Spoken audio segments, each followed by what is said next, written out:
Good morning, dear hearts. We are on lesson 15. Please subscribe. My thoughts are images that I have made, and we're emphasizing the word made because it is a great continuation from yesterday's lesson that God did not create a meaningless world. We know now that if we use and see that term made, make, that it is not real. This whole world, I have made it up. I make it, and now I believe it. So this whole world is simply make-believe. This lesson has a line in it that I've already mentioned a few times. It was in lesson 10 that my thoughts do not mean anything. And it is that I think. It's such a great line. I think. We'll start with paragraph 1. It is because the thoughts you think appear as images that you do not recognize them as nothing. They really are illusions. You think them, so you think you see them, and that is how your seeing, in air quotes, was made. This is the function you have given your body's eyes. We have assigned a function, a purpose to everything, and to the body's eyes we've given the function of seeing, but not really.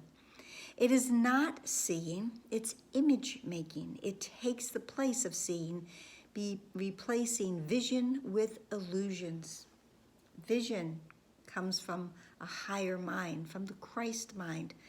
Vision comes when I can see the truth and the interconnectedness of everything everywhere. But with the body's eyes and the images that I think about and then I see about, I'm just making up things for them to be. I'm giving them a purpose, but it's not a real purpose because it has nothing to do with the healing of the world. And truthfully, if it's not about the healing of the world and the healing of the mind of God's child, it really has no meaning at all. So, and we have already spoken of this idea that the thought comes first. It may not always feel that way, but when I think of something, I have pretty much paved the way that I now will see it one way or another. And again, we've used the example that you think of someone and then they call. You think of a movie and turn on the television and there it is on one of those streaming services. We have thought about it first and now here it is. But that is, again, part of what we spoke of yesterday, that the shared illusions in this world. But it's still an illusion. This introductory idea to the process of image making that you call seeing will not have much meaning for you. You will begin to understand it when you have seen little edges of light around the same familiar objects which you see now. That is the beginning of real vision. You can be certain that real vision will come quickly when this has occurred. As we go along, you may have many light episodes, these seeing of these little edges of light. We have a lesson coming up in a while now, one of my favorites, which is that you are the light of the world. It's also a giant stride.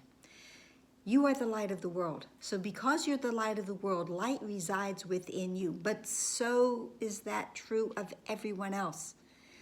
We may not see those light episodes. Many do not. But it is the awareness of the light and the connectedness within my brother that I really want to emphasize. So I may not see them with the body's eyes, but I will feel them. I will feel the connectedness that I have with everything all around me.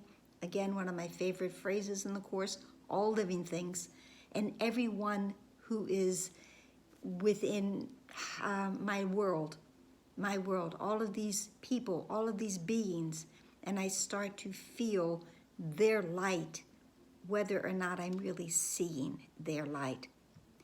I have called this controversial in the past because I have had many long-term course students who argued in a class that I've been studying the course for this amount of time and I've never seen those light episodes, and some will call them auras, and I've never seen them.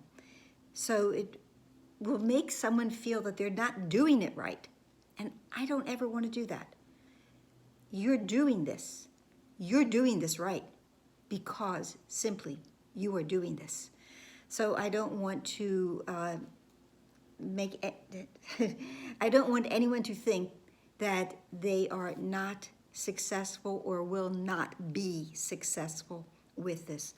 One of the one of the examples that I've used in the past, I'm going to use it again today, about seeing that light or being aware of that light in someone comes from a favorite movie, Hook, and it's one of the little lost boys, and Robin Williams, who plays Peter Pan, although he's not aware that that's who he is. And the one little lost boy, just as Peter is going to be expelled from the island, voted off, this little boy comes up and he looks at him and he mushes his face and he looks deep within him. And after a couple moments, he says, "There you are, Peter," because he sees and feels the light that is within him that has been completely covered up by Robin Williams' character's lack of belief in who he is, that he is this light. He is this light to the lost boys. I love that movie. I love that scene, and you may hear it again this year. And you'll definitely hear it if you go back to previous years. Okay, so we do these exercises. And so as we go along, you will have many light episodes one way or the other. They may take many different forms, some of them quite unexpected. Do not be afraid of them. They are signs that you are opening your eyes at last. This is the pathway to vision. And vision is the clarification and the knowing that indeed everything is connected and we are connected to everything. They will not persist because they symbolize true perception, which is synonymous with forgiveness, salvation, freedom, atonement, at-one-ment. And they are not related to knowledge. These exercises will not reveal knowledge to you, but they will prepare the way for it. Knowledge is of God, and they are these exercises, all of them, this workbook is preparing us to come home where knowledge with our Father resides.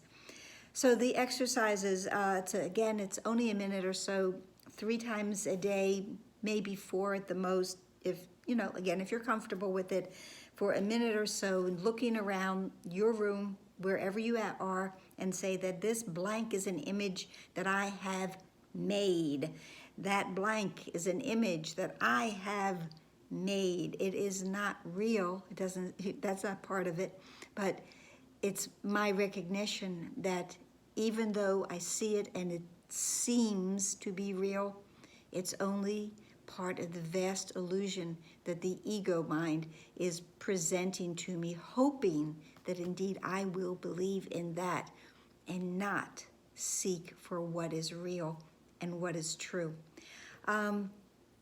And that's it, I think, for today, and I hope it helped. I have a quote written down that one of the other listeners already used for possibly lesson 10, that it comes from Shakespeare, that nothing is either good nor bad, but thinking makes it so. Thank you, Hamlet. So like, share, subscribe, comment, smile knowing that this is a guarantee, and pray for all of our thoughts to be ones filled with light. Namaste.